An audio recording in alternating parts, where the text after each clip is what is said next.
Most of us we trust the calendar, right? The date on our phone, the years we read about in history books, we just assume it's correct. But today, we're going to dig into a really wild theory that questions the entire timeline we live by. So let me just pose a question, and it's a pretty mind-bending one.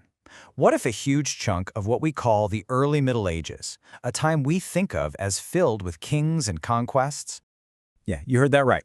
What if it was all just made up? An elaborate, thousand-year-old lie. This is the whole idea behind a super fascinating and, let's be honest, very controversial theory.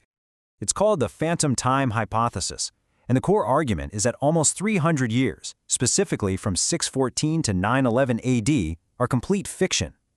They were supposedly just inserted into our timeline, which would mean that everything we think we know is off by centuries. And the fallout from this, if it were true, it's absolutely staggering. It would mean we aren't actually living in the 21st century. Not even close. We'd really be somewhere back in the early 1700s. Now, this isn't some ancient myth that's been passed down. It's a pretty modern idea, actually. It was first put forward back in the 1980s by a German historian, a guy named Herbert Illig. He basically looked at the historical record and said, wait a minute, there's a huge hole here. Okay, so if this time was just invented, you have to ask, who would do such a thing? And maybe more importantly, why? Why would anyone try to pull off such a massive fraud? Well, according to Illig, this was a conspiracy at the very highest levels of power. He points the finger at three key figures: the Holy Roman Emperor Otto III, Pope Sylvester II, and maybe even the Byzantine Emperor Constantine VII. We're talking a real trio of heavy hitters. But still, why? Faking 3 centuries of history just seems like an unbelievable amount of work. What could possibly be the motivation for a lie that big? Well, the motive he proposes is all about power, prestige, and a bit of prophecy. The idea is that Emperor Otto III wanted his reign to land smack dab on the year 1000 AD. You have to remember, that was a hugely important millennial milestone for Christianity. By just adding 297 years, he could basically make himself the ruler at the dawn of a new divine era.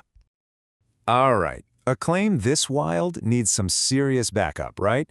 So proponents point to what they call historical anomalies, these little inconsistencies that just don't seem to add up. Let's take a look. So first up is something they call the archaeological gap.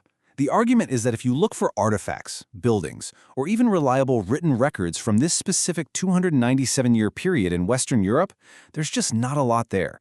It's almost like civilization just hit the pause button for a few hundred years. Then you have the second point, the architectural jump. Proponents say that building styles, like Romanesque, barely changed for centuries. They were just stagnant. And then, bam! Suddenly in the 10th century, you get this massive leap forward with the Carolingian Renaissance. They say that kind of jump just feels unnatural, unless, of course, you just erase those stagnant phantom centuries. The third piece of this puzzle is the fact that back then, calendars were a total mess. In the 10th century, there were all these different, inconsistent, overlapping dating systems. Illig suggests this chaos was the perfect cover, a moment in history where a few powerful guys could just rewrite the timeline and almost nobody would be the wiser. And this is where it gets really crazy. Because if the time itself is fake, what about the people who supposedly lived in it? Iconic figures like Charlemagne, the great unifier of Europe.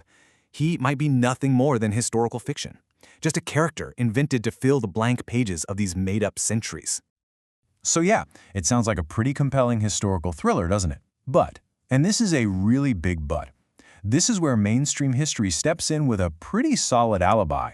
See, the biggest problem for this whole theory is that Europe wasn't the only place on Earth. And here's where the theory really starts to fall apart. While the hypothesis claims there's this big gap in Western Europe's history, the records from the neighboring Byzantine and Islamic world show nothing of the sort. Their timelines are continuous, they're detailed, and they are completely uninterrupted. And we have really specific, verifiable proof. Historians build timelines by cross-referencing different cultures, and also with science. We have dated astronomical observations, like solar eclipses, recorded by Arab and Byzantine scholars, that line up perfectly with our current calendar. You can't fake an eclipse. We've got detailed histories from the Islamic world documenting their caliphs right in the middle of this so-called phantom time. It's this whole web of interconnected evidence that gives our timeline its strength. So, look, with all that evidence stacked against it, pretty much every mainstream historian dismisses the phantom time hypothesis. But that doesn't make it useless. Its real value isn't about whether it's right or wrong, but in the questions it forces us all to ask. A theory like this is a really powerful reminder that our understanding of the past isn't some perfect, objective thing that's set in stone.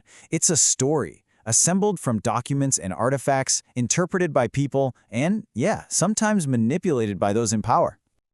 And that, right there, is the real takeaway. While it's almost certainly not correct, the hypothesis is just a fantastic thought experiment. It challenges us not to just blindly accept history as it's told to us, but to actually look at its foundations and question how we know what we think we know. It really makes you wonder, doesn't it? If something as fundamental as the year on our calendar can be questioned so deeply, what other core beliefs that we hold, historical or otherwise, might be a little more fragile than they appear?